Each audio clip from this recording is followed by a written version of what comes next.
Welcome, everybody. We are the executive directors of Arcadia Minerals. This is a voiceover of our recently announced Bitterwasser clay acquisition. Firstly, I am the executive chairman of the company, and Philip is the CEO.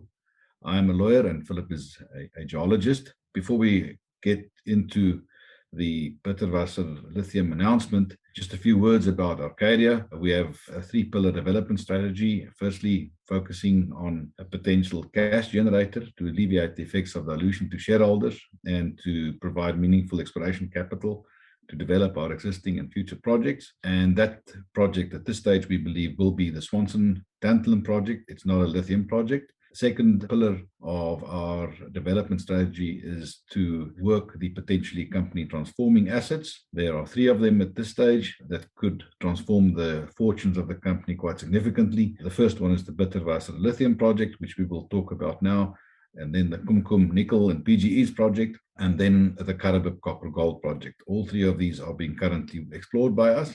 And then the third pillar is the human capital. It's the history of discovery that Philip and I have, from discovery through to development into production, project generation capacity, and then also hands-on in-country management capacity. Now, talking about the lithium announcement, the acquisition that we've made relating to exposed salt pans within a geological feature that's called Kalkrand Half-Graben. We've increased our license area that we currently have from 3,500 to 4,000 square kilometers. Maybe you can explain to our viewers what's the potential at the exposed pans and why it is significant for us. So Bitterwasser, if we just start with that, is really a German word for salt water. So that's already a good indication that we're looking at something that could be potentially a brine deposit. The focus to date from exploration property we acquired is that 6% of the total exposed pan area, 25% of one of the pans was drilled.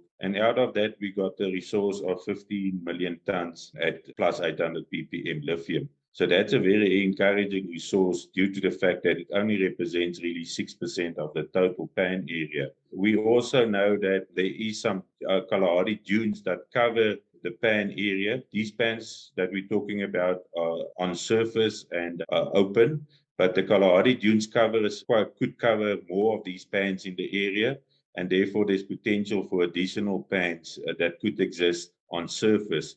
The Kalahari dunes that we're talking about is only about 5 to 6 meters thick, and then there's still potential because we're in a basin that within this basin structure, there could be additional clay pans that was deposited and exist in depths that we haven't identified to date. So that could also increase the size of the area. But we're very positive with the 6% so far of 15 million ton over one pan. And we know that at least 4 of the other pans is also mineralized from previous drilling of surface sampling. That is our indication, is to move forward on that. We've spoken a lot about the clay pan potential, but then there's also a much wider potential in the fact that we possibly have uncovered a lithium province. Why are we saying that, and what is the potential for us if that is proven to be correct? The first order, according to the US Geological Survey, that one would require is we tick almost all the boxes except to have proven that there is lithium within the brines. We could prove that it's a closed basin system, and the closed basin was really resulted because of a half-graben structure that we call the Kalkrand Half-Graben, and this resulted in this closed basin.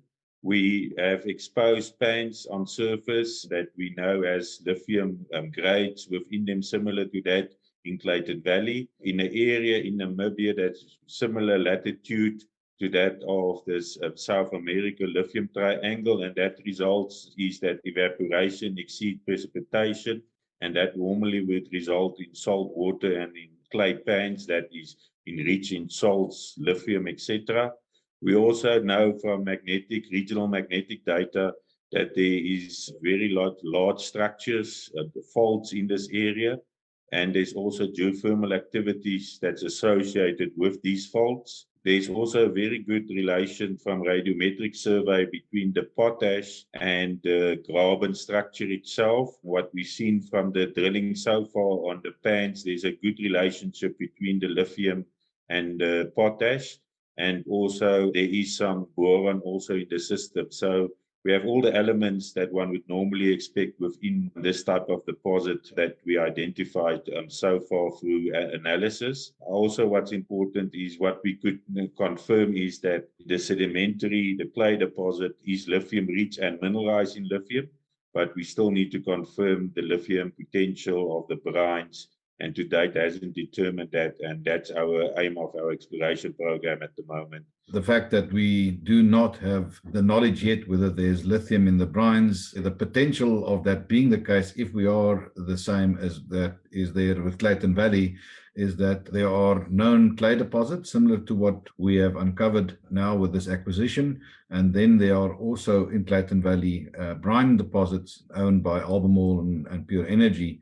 So we are hoping to fulfill that side of the equation as well with respect to Bitterwasser. Just on looking at the different sizes of these geological phenomena, the Bitterwasser Half-Graben has got a size of approximately 4,000 square kilometers. The Clayton Valley area is about 1,340 square kilometers. The exposed pans at Bitterwasser is about 7,000 hectares. Similar license areas where significant resources are situated are roughly about 4,000 hectares owned by two different companies. Phil, maybe you can explain also a bit about the clay resource, which to a large extent would underpin the development here. Even if we do not find brines, we believe that the clay resource itself stands the potential to become significant. But what are the recoveries that we could expect there, and what are the minerals that's at this very early stage that are reporting to the lithium? We're at the very early stage on the mineralogy and metallurgical side, but work that has been done in the past, we could clearly state that clay mineral that we're looking at is smectite. Some mineralogy, metallurgical test work was done at SGS in Johannesburg, and the main aim of that was just to prove that could the lithium be recovered out of the clay. So it was very rude test work that was done. On an 8-hour test work using 10% sulfuric acid, we could almost obtain 99% of lithium we could recover out of the clay. So this is very early stage, but very encouraging results. Although using very high sulfuric acid content, the aim of this was just to prove that lithium could be recovered from the clay. So this is very positive for us going forward, that we know we can recover the lithium, and it's just now looking at various other methods or whatever to make sure that we will do it the best option. We also linked up with a company called AM7 in Germany that has vast experience in clay and in recoveries from elements out of clay. And we will, going forward, work with them, and they will do a bulk sample for us, a 500 kilogram sample early next year, to better understand the mineralogy as well as the metallurgical aspects going forward. Lastly, what can we expect to do with Bitterwasser in the upcoming months? Firstly, we will be bringing out a proof of concept study that's been conducted by experts in brines and clays. That will guide our exploration and will give us a geological model to work with. And then secondly, we hope to be mobilizing for drilling at the Bitterwasser salt pan complex by the end of this month. That will then also be in a news item, and then of course the results that come from there. Thank you very much and good day. Thank you.